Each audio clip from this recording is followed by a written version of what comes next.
정보를 일제에 몰래 넘긴 밀정 혐의자 895명이 KBS 취재로 확인됐습니다. 이 중엔 김좌진 장군의 비서도 김원봉 선생의 의열단 동지도 있었습니다. 아베 일본 총리가 부친 묘소 앞에서 개헌을 본격 추진하겠다고 밝혔습니다. 문 대통령은 독립유공자를 초청한 자리에서 일본에 대한 의연한 대응을 강조했습니다. 홍콩 국제공항에 시위대가 집결하면서 한때 재개됐던 항공기 운항이 또다시 중단됐습니다. 중국의 무력 개입 관측이 제기되면서 미국, 캐나다, 호주 등은 평화로운 사태 해결을 촉구했습니다. 특수부와 함께 검찰의 주요 축이었던 공안부가 50여 년 만에 공공수사부로 명칭이 바뀌었습니다. 공안 정세 분석 업무가 아예 없어지는 등 역할도 축소됐습니다.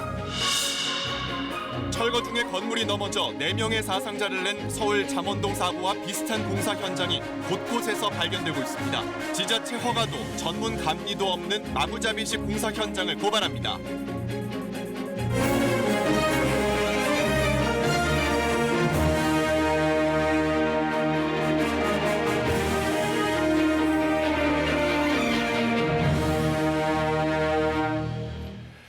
시청자 여러분 안녕하십니까? 9시 뉴스를 시작하겠습니다. 올해 3.1운동 임시정부 수립 100주년을 맞아서 KBS는 독립운동 사료를 단독 발굴해서 그동안 소개해왔습니다. 지금 보시는 이른바 3.1운동 계보도 조선총독부가 100년 전에 작성한 것을 최초 발굴해서 3.1운동의 숨은 주역들을 전한 바 있고, 또 4월 11일 임시정부 수립일에는 이 사진, 임정 초기에 찍은 독립운동가들의 대규모 사진을 처음 발굴해서 소개했습니다. 사실 이런 자료들은 KBS 탐사보도부가 일제강점기의 밀정을 장기간 추적하는 과정에서 발견한 것들입니다. 네, 이제 밀정 이야기를 하려고 합니다. 밀정, 독립운동의 치명적인 정보를 일제에 몰래 빼돌린 사람들을 말하죠. KBS 탐사보도부가 밀정 혐의가 짙은 한국인 900명 가까이를 최초로 확인했습니다. 이 가운데에는 현재 독립유공자로 둔갑한 사람들도 있습니다. 청산리 전투 김좌진 장군의 최측근, 의열단 김원봉 선생의 최측근이 바로 밀정이었습니다. 먼저 이세준 기자의 보도입니다.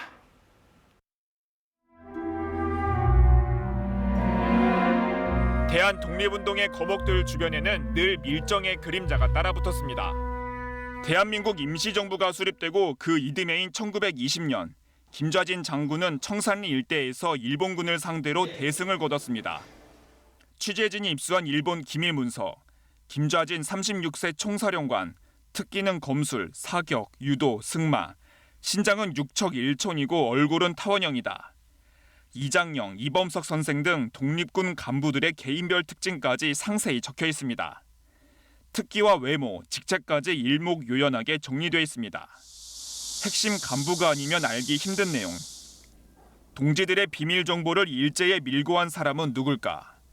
문서 앞에 선명히 쓰여진 이름 이정. 김좌진 장군의 막빈, 즉 비서로 현재 건국훈장 독립장을 받아 독립유공자가 돼 있습니다. 1924년 작성된 문건으로 이정은 청산리 전투 4년 만에 밀정이 된 겁니다. 문서는 총 57장으로 군자금 모금 과정과 독립군의 향후 계획 등 내부 기밀 정보가 낱낱이 담겨 있습니다. 일제 쪽에서는 아주 굉장히 중요한 고급 정보였을 테고, 독립운동 세력을 이렇게 소탕할 수 있는 그런 아주 중요한 정보가 이제 일제 쪽으로 밀고 되었다는 점에서 놀라움을 금치 못하는 거죠. 의열단을 조직해 항일 무장투쟁에 앞장선 약상 김원봉 선생. 1926년 작성된 일본 기밀 문서입니다. 의열단 단장 김원봉과 함께 항구로 왔고 김원봉은 북경을 거쳐 광둥으로 향했다. 사무실 위치는 물론 행적 하나하나 철저히 비밀이었던 의열단의 내부 정보가 누출됐습니다. 상해 프랑스족의 3.1공학에서 의열단 총회가 개최될 것이다. 참석자는 40에서 50명이다. 상해에 있다가 호련히 어디론가 사라진 의열단 김원봉의 간부들이 광저우로 갔다. 그리고 황포공관학교에 입학했다. 이거는 상해 일본 총영사관으로서는 굉장히 새롭고 고급 정보입니다. 문서에 적힌 밀고자는 의열단원 김호. 본명 김재영으로 의열단과 청년동맹회에 참여한 공로로 건국훈장 애족장을 받았습니다. 김원봉 선생의 후손은 의열단 동지가 밀정이었다는 사실에 크게 놀랐습니다. 굉장히 놀랐어요. 밀정이라는 게 인간으로서 할 수 없는 그런 짓인데 기막힌 일이죠. 말이 안 되는 얘기죠. 부실한 서훈 심사에 대한 지적이 잇따르면서 가짜 독립유공자를 둘러싼 논란은 더욱 거세지고 있습니다. 보훈처에서 이걸 발굴한 사람들 경우도 그거를 아주 치밀하게 해가지고 그걸 구별해야 되는데 구별하지 않는 경우가 많아요. 그래서 이중적으로 서훈을 준다든가 또 한 사람한테 막 다 여러 사람이 그냥 뭉뚱그려 해가지고 짜집기가 되는 경우도 있고. 국가보훈처는 독립유공자들에 대한 종합적인 검토가 진행 중이라는 원론적인 답변만 전해왔습니다. KBS 뉴스 이세중입니다. 네, 지금 보신 KBS 탐사보도부의 밀정 추적은 일종의 친일 잔재 청산 작업의 하나라고 할 수 있습니다. 밀정이라는 치명적 친일을 수개월간 추적해왔습니다. 이 과정에서 확인된 것은 일제의 밀정 포섭이 치밀하고 집요했다는 것입니다. 독립운동가를 밀정으로 만들 만큼 계획적이고 체계적이었습니다. KBS 탐사보도부는 일본과 중국의 기밀 문서를 분석한 결과 900명 가까운 밀정 혐의자를 확인했습니다. 이들의 밀정 정보가 우리 독립운동을 분열시키고 무너뜨린 점도 확인했습니다. 계속해서 이재석 기자의 보도입니다. KBS 탐사보도부는 일본 외무성과 방위성 기밀문서, 중국 공문서 등 모두 5만 장의 문서를 입수해 분석했습니다. 밀정의 운용 주체는 크게 보면 세 줄기였습니다. 일본 외무성이 해외 영사관에 파견한 밀정, 조선 총독부 경무국이 운용한 밀정, 그리고 조선군 사령부 헌병대가 군 차원의 밀정을 따로 뒀습니다. 일제 스스로도 다 파악하기 힘든 방대한 규모였습니다. 어떻게 비밀리에 지켜내는가 자체가 일본 제국 차원에서는 한국의 독립운동에 대응하기 위한 가장 중요한 문제였다라고 생각됩니다. 밀정들에게 지급한 비용을 표시한 영수증입니다. 밀정의 급수와 맡은 사안에 따라 금액이 달라지지만 고정적으로 일하는 밀정은 50엔 안팎의 고액을 받았습니다. 50원이라는 월급 자체가 얼마나 큰가 하면 이 사람들의 교사의 초임이 45원이었습니다. 어떻게 보면 당대 엘리트라고 할 수 있는 사람들의 급여보다 많다는 거죠. 1910년대 만주에서 활동한 밀정 김재룡이 취득한 원동기 자격증입니다. 최말단에서 활동한 밀정에게는 이런 자격증이 첩보 입수의 주요 수단이기도 했습니다. 최전방에 있는 사람들하고 접촉을 할 수 있어요. 그러다 보니까 의외로 그 수의사 면허증, 그다음에 농장원, 그다음에 삼림 관리원 이런 것으로 파견이 나가 있습니다. KBS 탐사보도부는 지금까지 밀정 혐의가 확인된 895명의 이름을 파악했습니다. 또 밀정의 실제 얼굴이 선명하게 나오는 사진도 일부 입수했습니다. 정말로 발품을 팔아서 이제 수집한 자료들은 면면이 봤을 때 향후 한국 독립운동사의 이면사, 그게 결국은 한국 독립운동사를 더 풍부하게 하는 자료들이거든요. 36년간의 지배, 그 토대에는 독립운동 진영을 분열시키려는 일제의 집요한 공작과 거기에 포섭된 한국인 밀정들이 있었습니다. 정말 이 밀정들은 반민족 행위 중에서도 가장 악질적인 반민족 행위다라고 하는 것을 규정을 하고 이건 밝혀야 된다고 생각합니다. KBS 뉴스 이재석입니다. 아베 신타로 아베 총리의 아버지로 외부상을 지냈습니다. 아들과는 달리 재임 중에 아시아 국가들과의 관계 개선에 애를 썼다는 평가를 받습니다. 기시노부스케 아베 총리의 외할아버지입니다. 태평양 전쟁 A급 전범으로 체포돼서 형을 살다가 총리까지 올랐던 인물인데 아베 총리가 그렇게 존경한다는 인물입니다. 오늘 우리의 추석 명절 같은 연휴를 맞아서 아베 총리가 외할아버지와 아버지의 묘소를 찾았습니다. 일본을 다시 전쟁 가능한 나라로 만드는 헌법 개정 논의를 본격화하겠다고 묘소에서 나름의 다짐을 했다고 합니다. 도쿄에서 황현택 특파원이 전해왔습니다. 자신의 정치적 고향인 야마구치의 부친묘를 찾은 아베 총리. 헌법 구조의 자유대의 근거를 명기하는 개헌을 본격 추진하겠다고 밝혔습니다. 自民党立党以来の最大の課題である憲法について国会において憲法の議論をいよいよ本格的に進めていくべき。 지난달 참의원 선거에서 개헌안 발의선 확보에 실패했지만 반대 세력으로 꼽히던 제2야당의 변심 가능성으로 개헌 동력이 되살아났다고 판단한 것으로 보입니다. 私ね、生まれ変わりました。安倍総理、確かに総理の考えと私違いますけど憲法改正の議論はしっかり進めていきましょう。 참의원 24석을 가진 국민민주당이 동의할 경우 개헌안 발의선 확보는 안정권에 들어갑니다. 수출 규제 조치와 관련해서도 아베 정부는 강경 기조를 당분간 유지할 것으로 일본 언론들은 내다봤습니다. 한국이 백색 국가 제외라는 맞대응 카드를 꺼낸 데 대해 세코 경제산업상은 무슨 근거로 일본의 수출 관리가 기본에 어긋난다는 건지 불명확하다며 불쾌감을 드러냈습니다. 국제 수출 통제 원칙에 맞지 않게 수출 통제 제도를 운영하는 국가는 백색 국가에서 제외한다는 우리 정부의 명확한 설명을 애써 외면한 겁니다. 아베 총리는 개헌을 앞세운 참의원 선거전에서 이른바 한국 때리기를 보수 결집 카드로 활용했습니다. 개헌 의지를 다시 불태운 만큼 한일 양국 간 대화의 장 마련은 당분간 쉽지 않아 보입니다. 도쿄에서 KBS 뉴스 황현택입니다. 문재인 대통령이 광복절을 이틀 앞두고 독립유공자와 후손들을 청와대로 초청해서 오찬을 함께했습니다. 100년 전 3.1 독립선언서를 인용하면서 우리 선조들이 준엄하고 품위 있게 독립운동을 했던 것처럼 현 상황에서 의연하게 대응하자고 말했습니다. 김지선 기자의 보도입니다.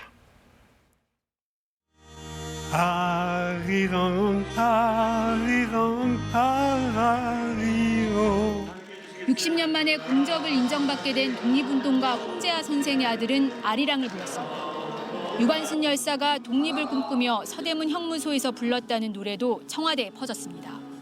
홍밥덩이 창문 열고 던져줄 때 피눈물로 기도했네.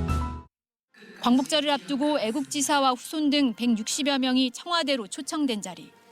마지막 가는 날은 내 땅에서 내 나라에서 묵기 위해서 그래서 한국에 왔습니다. 문재인 대통령은 일본의 수출 규제 사태 속에 국민들이 성숙한 대응을 하고 있다며 의연한 대응을 강조했습니다. 100년 전 3.1 독립선언서를 인용했는데 우리도 선조들처럼 준엄하면서 품위 있게 대응하자는 데 방점을 찍었습니다. 일본이 잘못된 길에서 빠져나와 동양에 대한 책임을 다하게 하는 일이라고 선언했습니다. 아주 준엄하면서도 품위 있는 자세였다고 생각합니다. 철저히 대비는 하되 일본과 다르다는 점을 부각시켜 국제사회 지지를 확보하고 외교적 해법의 길도 열어놓겠다는 구상으로 풀이됩니다. 오늘의 어려움은 우리가 남에게 휘둘리지 않는 나라로 발전해가는 디딤돌이 될 것이라고 확신합니다. 문 대통령은 광복절 경축사에서도 이런 기조를 이어가며 평화 경제를 기반으로 한 구상을 밝힐 것으로 보입니다. KBS 뉴스 김지선입니다. 1년 뒤 일본에서는 도쿄 하계올림픽이 열립니다. 이걸 겨냥해서 일본은 연일 후쿠시마 홍보전에 열을 올리고 있습니다. 私は福島のお米を毎日食べておりますし、水も飲んでおりますが、おかげさまで自民党の総裁に参戦を果たすことができたわけでございますので。 네, 일본은 안전하다. 이걸 보여주기 위해서 이런 말까지 한 건데요. 일본은 내년 올림픽의 기치를 재건과 부흥으로 내걸었습니다. 이를 위해서 후쿠시마에서 일부 경기를 치르기로 했고 또 후쿠시마산 식재료를 선수촌의 식단에 올리기로까지 했습니다. 세계 곳곳에서 방사능 우려를 제기하고 있습니다. 그래서 KBS 취재팀이 정말 안전한 건지 올림픽 예정지를 돌아봤습니다. 윤지연 기자입니다. 후쿠시마 원전 사고 지점에서 20여 킬로미터 떨어진 국가대표 축구훈련시설 제2빌리지. 2011년 동일본 대지진 당시 사고 대책 거점이었던 이곳은 이후 창고 등으로 쓰이다 도쿄올림픽을 앞두고 지난해 다시 문을 열었습니다. 지금은 유소년 축구 선수들이 숙식을 하며 훈련에 한창입니다. 도쿄올림픽 조직위원회가 이곳을 일본 내 성화봉송 출발지로 선정한 이후 찾는 발길도 부쩍 늘었습니다. スタートするところまでまだ決まってない段階でして、ただとりあえず JB で時間スタートってところだけ決定です。それで初地点として、記念の自動販売機そこの下に置いてあるのがそれ仕様の聖火リレー仕様の記念の自動販売機を一応設置するっていうイベントをやってるんです。 방사능 우려는 없을까? 휴가를 맞아 이곳을 찾은 일본인들에게 물었습니다. そうですね。地元に対するそういうのはありますけど、子供たちも大事なんで。今のところは考えられない。 실제로 제이빌리지 주변 도로는 바람 방향이 바뀔 때마다 방사능 수치가 기준치를 넘는 등 긴장을 늦출 수 없었습니다. 이번엔 후쿠시마 사고 원전으로부터 67km 떨어진 또 다른 올림픽 예정지 아즈마 경기장을 찾았습니다. 지난주 세계 어린이 야구 대회가 열리기도 했는데 내년 올림픽에선 야구 개막전과 소프트볼 예선 6경기를 치르게 됩니다. 結構綺麗になりましたね。綺麗にはなってますね。もう工事大体終わったんで。来月あたり引き渡しなんじゃないかな。 후쿠시마를 내세운 올림픽을 두고 전 세계적으로 방사능 우려가 커지고 있지만 도쿄올림픽을 후쿠시마 홍보에 활용하겠다는 아베 내각의 방침은 한층 강화된 분위기입니다. 일본 후쿠시마에서 KBS 뉴스 윤지연입니다. 네, 방금 방사능 문제를 취재한 윤지연 기자가 후쿠시마 현장에 있습니다. 연결하겠습니다. 네, 윤지연 기자, 지금 나가 있는 곳이 올림픽 야구가 치러질 경기장이죠. 앞서도 잠깐 봤는데 이 방사능 불안감에 대한 현지 분위기는 어떻습니까? 일단 현지는 올림픽을 제대로 개최하겠다 이런 의지를 확실하게 보여주고 있습니다. 이 당장 제 옆에 있는 휘장을 보시면요. 내년 도쿄올림픽의 야구와 소프트볼 경기를 이곳 후쿠시마에서 개최합니다. 이렇게 홍보를 하고 있는데요. 1년 가까이나 남았는데 벌써부터 날짜까지 선전하고 있습니다. 하지만 문제는 방사능 우려가 여전히 곳곳에서 확인됐다는 겁니다. 물론 저희 취재팀이 5년 전에 왔을 때보다 새로운 건물도 많아졌고요. 지금 어두워서 선량계를 확인하시긴 어렵겠지만 5년 전보다 선량도 상당히 안정적인 수준입니다. 하지만 아까 방송에서 보셨던 것처럼 바람 방향이 바뀌는 순간 방사능이 기준치를 넘는 순간도 있었고요. 또 아직 오염된 토양이 곳곳에 쌓여 있었습니다. 이렇게 되면 많은 비가 오게 될 경우 토양에 있던 방사능이 다시 노출될 위험도 상존한 셈입니다. 특히 제이빌리지에서 성화봉송을 시작하게 되면 이 봉송 주자들이 오염 지역 곳곳을 도보로 지나야 한다는 것, 이것도 큰 걱정거리입니다. 이 아베 총리는 올림픽을 앞두고 원전 사고 피해 지역 주민들의 복귀를 적극 독려하고 있는데요. 이 올림픽을 특정한 목적으로 정치권이 이용하는 게 아니냐, 이렇게 아베 내각에 대한 의구심을 지울 수 없는 부분입니다. 내일은 이 원전 사고 피해 지역의 복귀를 앞두고 있는 주민들의 솔직한 속내를 취재해 전해드리겠습니다. 네, 그런데 윤 기자, 지금 비가 조금 오는 것 같은데 비가 오면 그 방사능이 다시 노출될 가능성이 있다고 하는데 안전 조치는 지금 하고 있는 거죠? 네, 그래서 빨리 방송을 마치면 저희도 지금 안전지역으로 이동할 예정입니다. 네, 알겠습니다. 윤지연 기자였습니다. 방금 보신 일본의 방사능 문제를 우리 정부가 다시 꺼내들고 적극 대응하기로 했습니다. 일본 정부가 후쿠시마 원전의 방사능 오염수를 바다에 방류하려 한다는 지난주 국제환경단체들의 고발에 대해서 정부가 일본의 입장과 설명을 요구하기로 했습니다. 김민정 기자의 보도입니다. 지난주 국제환경단체 그린피스는 일본이 100만 톤이 넘는 후쿠시마 원전 방사능 오염수를 바다에 방류하려 한다고 주장했습니다. 환경 재앙이 우려된다며 한국을 대표적 피해 지역으로 꼽았습니다. 높아지는 우려에도 일본 정부가 묵묵부답인 가운데 정부가 이 문제에 적극 대응하겠다는 입장을 내놨습니다. 우리 국민의 건강과 안전을 최우선으로 하여 일본에 대해 보다 구체적인 입장 표명과 정보 공개 등을 적극적으로 요청해 나갈 계획입니다. 지난해 8월 일본의 오염수 방류 계획을 접한 뒤 계속 문제를 제기해왔지만 일본이 검토 중이라는 원론적 답변만 반복했다는 게 정부의 설명입니다. 환경단체나 태평양 연안 다른 국가들도 관심 있게 지켜볼 사안인 만큼 국제 공조도 추진하겠다고 밝혔습니다. 일본 무역 보복 이후 정부가 방사능 문제를 공식적으로 제기한 건 처음입니다. 악화된 한일 관계를 직접 원인으로 꼽진 않았지만 대일 압박을 환경 문제까지 확대하는 분위기입니다. 정부는 이미 방사능 위험을 들어 일본 내 여행 경보 확대 가능성을 거론한 바 있습니다. 예를 들면 일본 경우에는 이제 방사능 오염 같은 것도 하나의 기준이 되고요. 일본이 무반응으로 일관할 경우 도쿄올림픽에 대해 문제를 제기하는 등의 더 강한 조치로 이어질 수 있다는 경고 차원으로도 해석됩니다. KBS 뉴스 김민정입니다. 송환법에 반대하는 홍콩 시위대가 어제 이어 오늘도 홍콩 국제공항을 점거했습니다. 항공기 운항은 또다시 전면 중단됐는데 홍콩 국제공항 상황 알아봅니다. 최영은 특파원. 이 뒤로 검은 옷을 입은 사람들이 보이는데 공항에 모인 시위대죠. 네, 퇴근 시간이 지나면서 부쩍 많은 시위대가 이곳 홍콩 국제공항에 모여들고 있습니다. 시위대가 이렇게 공항을 점거하면서 우리 시각으로 오후 7시쯤 공항의 출국 수속 등을 전면 중단한다는 안내 방송이 나왔습니다. 현재 체크인 수속을 마친 출발편 여객기와 또 이미 홍콩으로 향하고 있는 도착편 여객기를 제외한 모든 여객기들의 운항이 다시 중단이 됐고요. 공항에 남아있는 이용객들에게 공항을 떠나라는 방송을 계속 내보내고 있는 상태입니다. 네, 어제 갑작스러운 공항 폐쇄로 홍콩발 항공대란이 빚어졌습니다. 오늘은 어땠습니까? 네, 어제 오후 전면 운항이 중단된 홍콩 공항은 시위대가 해산한 뒤 오늘 오전 7시부터 운영이 재개됐습니다. 하지만 평소만큼 운영이 원활하게 재개되지는 않았고요. 시위대가 다시 모이기 시작한 오후부터 공항 당국이 출국 게이트를 일부만 운영을 하면서 일부 여행객들은 발권을 하고도 출국 심사를 하지 못해서 결국 돌아간 경우가 생겼는데 이 오후부터 사실상 공항 폐쇄 상태였다고 볼 수 있겠습니다. 유례없는 공항 폐쇄가 이틀째 반복된 건데 이 강경 진압이 임박한 것 아니냐, 현지에선 우려가 커지고 있다고요.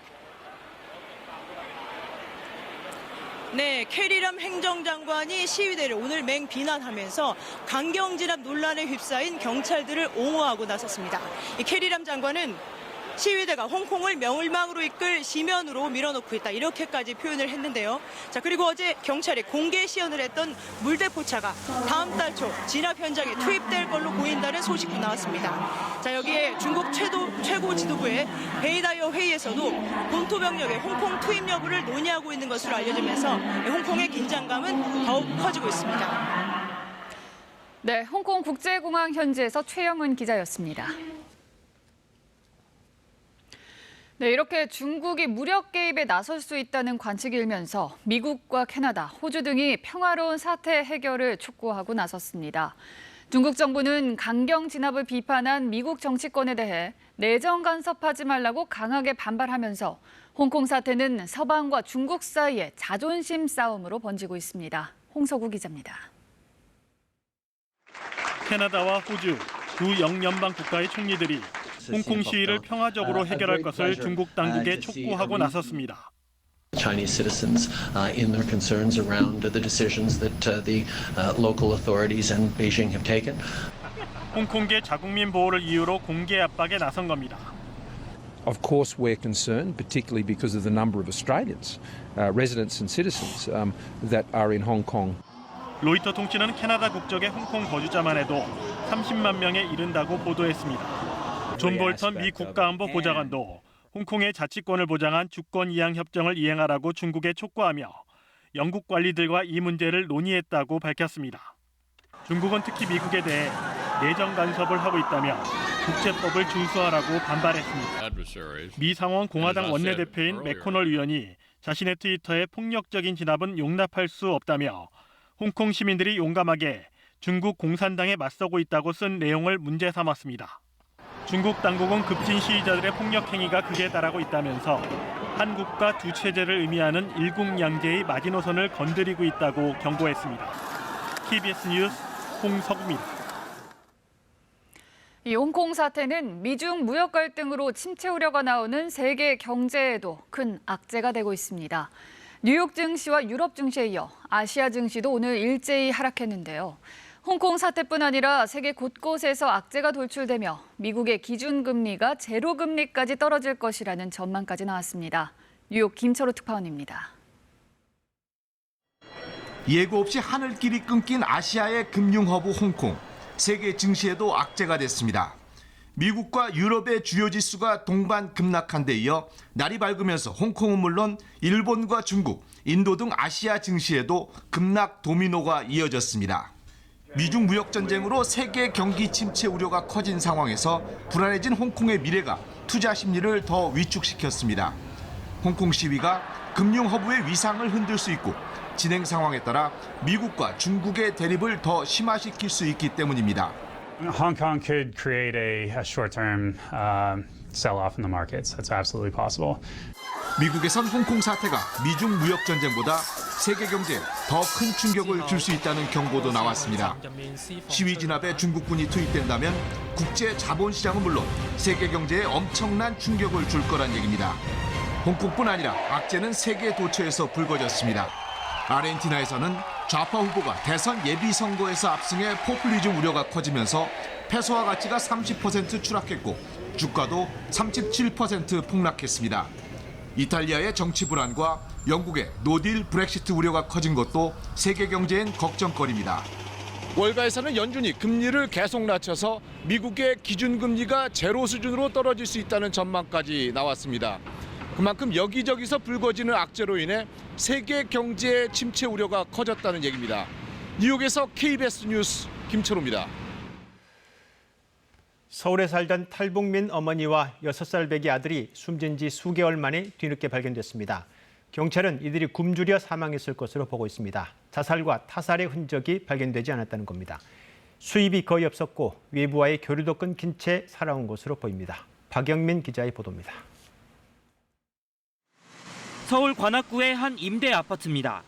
지난달 31일 탈북민 41살 한모 씨와 6살 배기 아들 김모 군이 숨진 지 2달 만에 발견됐습니다.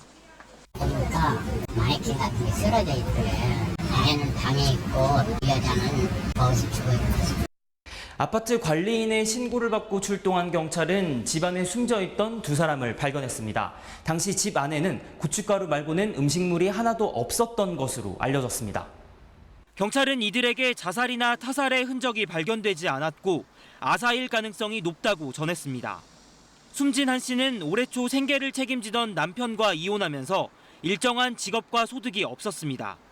한 씨의 정기적인 수입은 매달 10만 원씩 지급되는 양육수당과 아동수당이 전부였습니다. 여기에다 아들 김군이 6살이 되면서 3월부터는 아동수당도 끊겼습니다. 휴대전화도 없이 외부와의 교류를 끊고 살면서 신변보호 담당관의 연락도 거절했습니다. 원래가 그 사람이 언니가 없었어요. 옛날에 그 모자가 뒤집어서 애기를 데리고 다니니까. 한 씨는 탈북한 지 10년을 넘어 정착 지원 대상자가 아니었고 최근까지도 기초생활수급자 등 사회적 지원이 필요한 대상자도 아닌 사각지대에 놓여 있었습니다. 하나원 태도의 기준과 저희 수 입국의 기준으로 5년이기 때문에 사실 기초생활수급자에서 벗어나시거나 그렇게 되면은 사실 저희 그냥 한국 사회로 편입이 됐다고 보는 거죠. 통일부는 이번 탈북모자 사망과 관련해 사각지대로 관리가 안 된 부분이 있어 재발 방지를 위해 노력하고 점검하겠다고 밝혔습니다. KBS 뉴스 박용민입니다. 검찰 공안부가 사라집니다. 반세기 동안 검찰의 핵심으로 또 검찰을 정치 검찰화한 부서라는 오명도 달고 다녔죠. 오늘부터 대검 공안부의 명칭을 공공수사부로 변경하고 수사 업무도 대폭 축소했습니다. 최현진 기자입니다. 1963년 서울지검에 설치되면서 등장한 검찰 공안부. 초기에는 간첩 수사에 주력했습니다. 대학 교수, 학생 등 주로 지성인들이 국제 간첩단을 조직하고 하지만 민주화 시위가 격화되면서 공안부는 노동과 학원 사건까지 발을 넓히며 전성기를 맞았습니다. 각 대학 서클룸 등 문제 학생들의 학내 아지트를 일제 수색하여 작곡가 윤희상 씨를 간첩으로 몰았던 동백림 사건, 강기훈 유서대필 조작 사건. 훗날 조작으로 밝혀진 무리한 수사도 적지 않았습니다. 2013년에는 유성 간첩 조작 사건으로 다시 한번 오명을 쓰기도 했습니다. 검찰공안부는 이석기 전 의원 내란 성동 사건 등으로 존재감을 다시 키우는가 했지만 공안 사건이 점차 감소하면서 힘이 빠지기 시작했습니다. 특히 이번 검찰 고위간부 인사에는 공안통이 승진해서 대거 배제되면서 사실상 몰락했다는 평가까지 받았습니다. 그리고 오늘 공안부라는 이름이 사라지는 데까지 이르렀습니다. 오늘부터 검찰공안부는 공공수사부로 이름을 바꿉니다. 이에 따라 공안사건 역시 앞으로는 공공수사사건으로 불리게 됩니다. 공안이라는 이름으로 한데 묶여있던 선거와 노동사건 수사를 떼어냈고 공안은 대공이나 테러 관련으로만 제한됩니다. 공안 정세 분석 등의 업무에서는 검찰이 아예 손을 떼기로 했습니다. 특수부와 함께 한때 검찰의 핵심 축을 이뤘던 공안은 이제 시대의 변화와 함께 역사의 뒷길로 이름이 사라지게 됐습니다. KBS 뉴스 최은진입니다.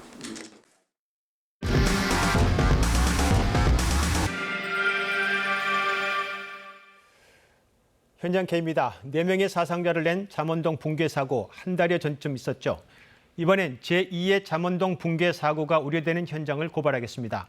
도면도 없이 감리도 없이 마구잡이 공사를 하고 있는 현장. 김용준 기자가 건축 전문가와 함께 고발하겠습니다.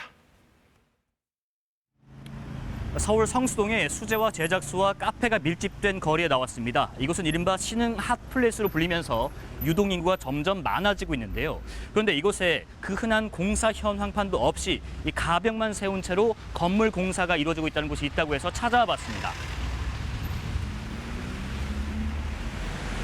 50년 전에 지어진 2층짜리 건물. 각종 폐기물과 공사 차량으로 발 디딜 틈이 없습니다. 2층으로 올라가 봤습니다. 공사 담당자분이세요? 여기 지금 뭐라고 지금 허가 받고 지금 공사하시는 거예요? 무슨 공사하시는 거예요? 실제로는 벽을 헐고 기둥을 덧대는 등 규모가 큰 대수선 공사였습니다. 도면하고 혹시 공사 현황판 있어요? 공사 관계자가 내민 공사 도면은 단순한 스케치 수준입니다. 이게 도면이? 근데 이 도면은 자의적으로 그린 스케치죠. 이게 허가받지 않는 거죠. 1층으로 내려가는 비상계단은 건축법과 소방법상 반드시 있어야 하지만 찾을 수 없습니다. 무슨 이유에선지 1층 통로를 막아놓은 겁니다. 제천의 스포츠센터 화재 때 비상구가 가려져서 많은 피해를 봤거든요. 그런데 여기는 비상구가 가려진 게 아니라 비상구를 아예 없애버린 상태라서 안전에 전혀 무방비하고. 이번엔 옥상으로 올라가 봤습니다. 임시 사무실로 보이는 컨테이너 문을 열자 관계자가 민감하게 반응합니다. 컨테이너 사무실 벽에 붙은 도면을 보니 인테리어 공사가 아니라 벽돌을 쌓아 외벽을 세우고 있었습니다. 외벽 세우고 있는데 외벽을 위해서요? 네. 아파트 여기 건물 생긴 것 자체가 벽이 방수도 안 되고 아무것도 안 되는. 본인이 감리자라고 말하던 이 공사 관계자는 실제로는 감리가 없다고 실토합니다. 그럼 아까 감리하신다고 하셨잖아요. 저는 여기 현장 담당자고 인테리어 현장 담당자고. 아니 아까 감리 담당도 본인이시라면서요. 현장 전체 그것과 감리는 다르잖아요. 네네. 모르세요? 감리 없으신 거죠? 네네 없습니다. 도면도 감리도 없이 진행 중인 공사. 더구나 이 정도 규모의 건물은 내진 설계도 필수적입니다. 취재진의 문의에 관할구청 측은 뒤늦게 현장 단속을 나왔습니다. 하지만 공사를 지시한 임차인 측은 되레 구청 담당자에게 화를 냅니다. 구청에서 나왔는데 저희한테 허가나 신고나 좀 자문 받은 적 있어요? 구청에서 현황과 관련도 없이 무슨 내진 설계를 하라고 하고, 여기 내진 설계 어떻게 합니까? 말씀해 보세요. 여기 50년 된 건물을 어떻게 내진, 이게 2층짜리 건물에 이런 환경이 조건조에서. 임차인 측은 애초 인테리어만 하려고 했으나 건물이 너무 낡고 위험해 공사가 커졌다고 해명했습니다. 관할구청은 취재 직후 공사를 즉각 중단시켰고 건물주에겐 향후 이행 강제금 부과와 함께 고발 조치할 예정이라고 밝혔습니다. 현장 K 김용준입니다. 전동 휠체어를 탄 70대 노인이 지하철 승강기 문을 들이받고 10여 미터 아래로 추락했습니다. 사고가 난 승강기 문은 안전 기준에 맞게 설치됐지만 충격을 이기지 못했습니다. 강혜슬 기자입니다. 부산의 한 지하철역 지상에 설치된 승강기입니다. 70대 노인이 전동 휠체어를 타고 빠르게 돌진해 승강기 문을 들이받습니다. 사고 충격으로 승강기 문이 아래쪽으로 열리면서 전동 휠체어가 통째로 추락했습니다. 노인은 10여 미터 아래 지하철역 대합실로 떨어져 크게 다쳤습니다. 밑을 보니까는 그 승강장 카가 밑에 지하 2층으로 떨어져 있었고 그 위에 그 전동 휠체어가 거꾸로 누워져 있는 상태고. 이런 추락 사고가 계속되자 정부는 지난 2008년 체중 60kg인 사람 2명이 시속 10km로 충돌해도 버틸 수 있도록 승강기 안전 기준을 강화했습니다. 사고가 난 승강기는 지난 2005년에 설치됐지만 보강 공사를 거쳐 안전 기준을 맞췄습니다. 또 최근 실시된 정기검사와 자체 점검도 모두 통과한 것으로 확인됐습니다. 부산교통공사는 사고 당시 전동 휠체어 속도가 너무 빨라 승강기 문이 충격을 견디지 못했다고 밝히고 있습니다.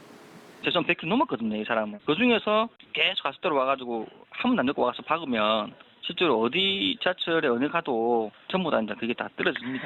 경찰은 전동 휠체어 오작동이나 개인적인 불만, 신병비관 등 여러 가지 가능성을 열어놓고 정확한 사고 경위를 조사하고 있습니다. KBS 뉴스 강예슬입니다. 광복절을 이틀 앞두고 우리 땅 독도를 찾는 시민들의 발길이 이어지고 있습니다. KBS 취재진도 오늘 시민들과 함께 입도했는데 독도 연결해 봅니다. 민정희 기자, 이 독도가 온종일 북적였을 것 같은데요. 지금은 어떻습니까? 네, 제가 지금 나와 있는 대한민국의 동쪽 끝, 이곳 독도는 낮에는 관광객들로 붐볐지만 지금은 등대와 제 뒤로 보이는 독도 경비대원들만이 이곳을 지키고 있습니다. 낮에 한때 2,000명이 넘는 관광객들이 이곳 독도를 방문했는데요. 관광객들의 소감부터 먼저 들어보시겠습니다. 생각했던 것보다 더 막 날씨도 너무 좋고 이렇게 독도 배경도 너무 좋고 그래서 너무 행복해요. 오늘 직접 와보니까 정말 너무 멋지고 아름다운 섬이네요. 영구히 우리나라 영토임을 국제사회에서 확실히 인정받을 수 있는 그런 날이 빨리 오길 바랍니다. 특히 오후엔 장애인 공연팀을 비롯한 400여 명이 참가한 평화음악제가 열렸는데요. 흥겨운 음악과 난타 공연을 이어가며 뜻깊은 시간을 가졌습니다. 그런데 내일부터는 기상 상황이 안 좋아진다고요? 네, 그렇습니다. 오늘은 날씨가 좋았지만 지금 동해상으로 태풍이 올라오고 있어 내일 기상 상황은 좋지 않을 것으로 보입니다. 광복절 전날인 내일 오후에 2편의 배가 들어오는 것으로 돼 있지만 독도 경비대 측은 기상 악화로 들어오기 어려운 상황으로 보인다고 밝혔습니다. 태풍의 영향으로 입도가 제한되면서 예정됐던 태권도 행사 등 다양한 광복절 행사도 모두 취소될 것으로 보입니다. 하지만 저희 취재진은 이곳 독도에 광복절까지 남아 이곳 독도의 생생한 모습을 그대로 전달해드리도록 하겠습니다. 네, 독도에서 민정희 기자였습니다. 5.18 망언을 한 한국당 이종명 의원이 이번엔 역사 논쟁에 불을 붙였습니다. 국회에서 광복절 관련 토론회를 주최했는데 여기서 또 다른 문제적 발언이 쏟아진 겁니다. 정성호 기자입니다. 5.18 북한군 개입 망언의 당사자 한국당 이종명 의원이 광복절과 관련한 토론회를 열었습니다. 광복절 성격이 제대로 정립되지 못했다고 주장합니다. 친일 청산, 또 자칫 과거사 청산에만 매진하는 과거 지향적인 행사로 이렇게 전락될 수 있는 이 말은 보수 야당이 주장해온 해묵은 건국절 논쟁으로 이어집니다. 주권회복은 1948년 8월 15일입니다. 광복을 하고 독립을 하고 건국을 했던 것입니다. 이 자리에 한 보수 역사학자는 1945년 8월 15일 해방된 우리 국민을 짐승에 비유하기도 했습니다. 방목한 이 짐승들이 누구 주인인지 좀 시킬 거래. 야, 들판에 막 돌아다니는 그런 상태에. 그리고선 광복보다 1948년 건국이 더 중요한데도 역사 교육이 잘못됐다고 주장하며 색깔론을 꺼내들었습니다. 삐뚤어진 역사학자들의 강의를 들은 장본인들이 80년대에 주사파들이고 문재인이라는 하나의 정치적인 괴물을 탄생시킵니다. 문제의 발언이 쏟아진 토론회를 주최한 이종명 의원은 당 윤리위의 제명 처분을 받았지만 한국당은 의결을 위한 의원총회를 6개월째 미루고 있습니다.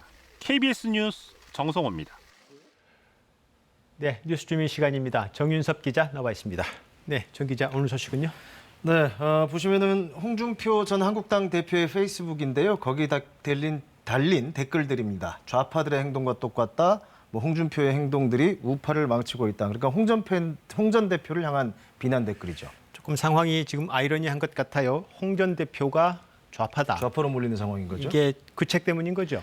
네, 지금 엄청난 논란을 일으키고 있는 반일 종족주의라는 책이죠. 그러니까 과거 일제강점기 때 우리 피해를 거의 다 부정을 하고 이른바 그래서 신친일파의 책이다라는 비난까지 받고 있는데 우리나라 사람이 쓴 그렇죠. 그러니까 우리 서울대 이영훈 전 교수가 쓰고 이제 공저한 책인데 홍 전 대표가 이 책을 읽었답니다. 읽고 난 뒤에 이건 아니다. 그러니까 일본의 식민사관 주장과 똑같고 이러니까 자꾸 보수 우파가 친일 프레임에 갇히는 거다. 이렇게 이제 비판한 글을 남겼던 거거든요. 이 책을 읽고 비판을 하면 그 비판자가 우파여도 역시 좌파다 뭐 이런 얘기가 되네요. 그런 식인 거죠. 그러니까 그런 댓글이 올라오니까 홍 전 대표가 뭐 독후감을 읽었을 뿐인데 달려드는 것을 보니까 좌파들보다 더하네요. 그러니까 평소 자기 본인이 비난하던 좌파들보다 더한 비난을 가했던 거죠. 그러니까 여기서 한 500개 가까운 댓글이 오갔는데 이 내용을 보면 친일 종족주의라는 책에 동조하느냐 아니냐를 가지고 자기네들끼리 좌파다 아니다 뭐 이런 논쟁을 벌이고 있는 상황이었습니다. 예.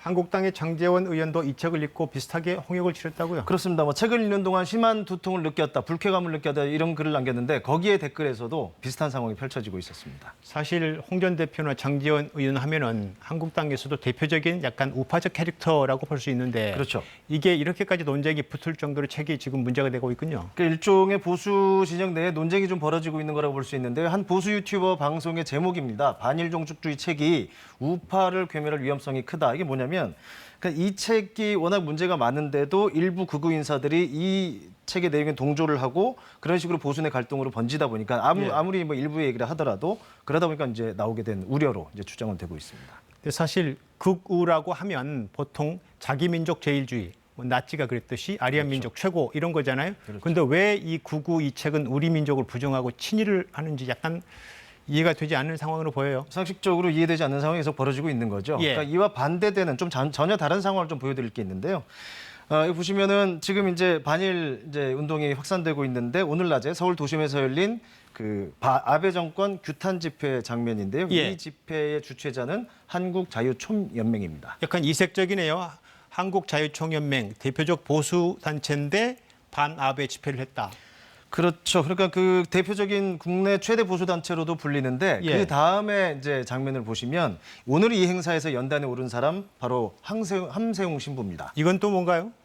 그러니까 함세웅 신부 같은 경우는 대표적인 진보 원로 인사잖아요. 그러니까 그 대표적인 보수 단체 집회에 진보 인사가 참여를 해서 오늘 이제 발언을 했는데 내용은 뭐 이제 의로운 일본 시민들과 연대를 해서 아베를 꾸짖자 이런 내용이었고 현장 반응도 좋았다고 하고요. 그러니까 보수단체 행사에 나온 진보 인사 이 부분에 대해 좀 물어봤더니 자유총연맹은 이제 국익 문제에서는 정파적인 문제를 따질 주제가 아니다 이렇게 답했습니다. 네, 알겠습니다. 잘 들었습니다. 뉴스주민 정윤섭 기자였습니다.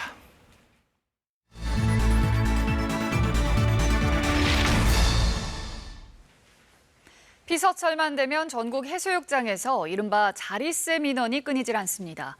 누가 어떤 명목으로 받는 건지 근거가 명확하지 않은 자릿세, 박하연 기자가 취재했습니다. 피서객들이 붐비는 강원도 양양의 한 해수욕장. 따가운 햇살을 피해 개인용 텐트를 설치하자 어디선가 오토바이를 탄 요금징수원이 나타납니다. 개인 텐트 큰 거는 10,000원이래요. 개인 거 갖고 와서. 파라솔이야 안 가져온 사람들 빌리는 거 그 값이다 했는데 이거는 우리 건데. 마지못해 돈을 내지만 누가 어떤 명목으로 자릿세를 걷는 건지 몰라 불쾌감을 감출 수 없습니다. 그냥 내긴 했는데 준비를 다 했는데 왜 내야 될까 이런 느낌이고 그리고 그 돈을 받는 주체가 어디인지 좀 궁금하긴 해요. 자릿세를 내도 원하는 장소를 마음대로 선택할 수 없습니다. 개인용 텐트의 경우 해변과 가까운 파라솔존은 진입이 불가하고 보시는 것처럼 개인 그늘막 뒤쪽으로만 설치가 가능합니다. 바닷가 가까이는 개인용 텐트나 천막을 못 치게 막고 있는 겁니다. 좀 부당하다고 느끼죠. 아무래도 가까이 있다 보면 아이들이 놀기에도 편할 텐데 아무래도 조금 더 뒤로 가니까. 해수욕장은 현행법상 국민 모두의 자산으로 명시돼 있어 원칙적으로 자릿세 징수가 불가합니다. 하지만 동시에 자치단체의 운영 권한도 인정하고 있습니다. 해수욕장을 위탁 운영하는 지역단체들은 조례에 따라 적정 비용을 걷는다고 말합니다. 저희가 양양에 허가 받고 이제 마을에서 운영하는 거에서 이제 얼마 받으면 되겠냐 해서 이렇게 금액만큼만 자릿세를 받고 있습니다. 그러나 법적 근거나 자치단체 기준이 애매해 해수욕장별로 요금도 천차만별입니다. 올여름에도 강원동의 한 해수욕장에선 자릿세를 둘러싼 피서객 민원이 수백 건씩 쏟아지고 있습니다. KBS 뉴스 박하연입니다.